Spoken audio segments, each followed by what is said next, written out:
पुरी धाम की वह रात आज भी इतिहास के पन्नों में रहस्य बनकर दर्ज है। कहते हैं एक समय ऐसा आया जब भगवान जगन्नाथ जी स्वयं अदृश्य हो गए।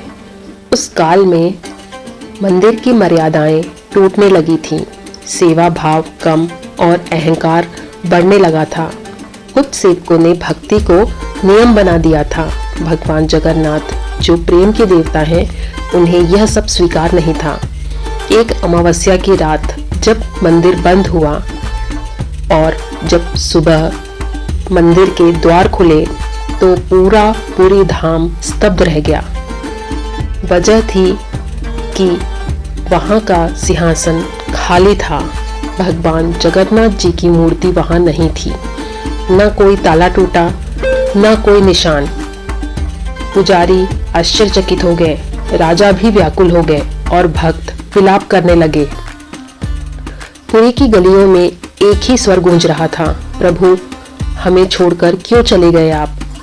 कहते हैं उसी नगर में एक साधारण सेवक रहता था जो न पद चाहता था न ही प्रतिष्ठा।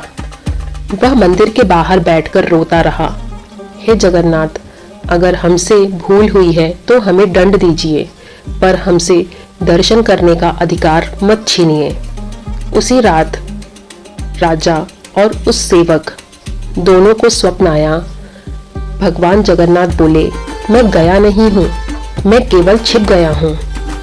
जब तक भक्ति नियम नहीं, प्रेम रस नहीं और सेवा अहंकार नहीं बनेगी, तब तक मैं प्रकट नहीं होऊंगा। पुरी धाम में सेवक नंगे पैर सेवा करने लगे। कोई उत्सव भी नहीं हुआ, केवल नाम जाप स्मरण होता रहा। कई दिनों तक मंदिर में दीप जलते रहे, पर मूर्ति नहीं थी। एक दिन भोर के समय मंदिर में स्वयं घंटियां बज उठी। जब द्वार खुले, भगवान जगन्नाथ पुनः सिंहासन पर विराजमान थे। नेत्रों में वही करुणा, वही मुस्कान। पूरी धाम में आनंद की लहर दौड़ गई। भक्तों में तो जैसे खुशी छा गई, उनकी खुशी की कोई सीमा ही नहीं थी। तो दोस्तों, भगवान रस्म नहीं भाव चाहते हैं। जहाँ अहंकार आता है वहाँ भगवान छिप जाते हैं, और जहाँ सच्चा पश्चाताप होता है वह भगवान को वापस ले आता है।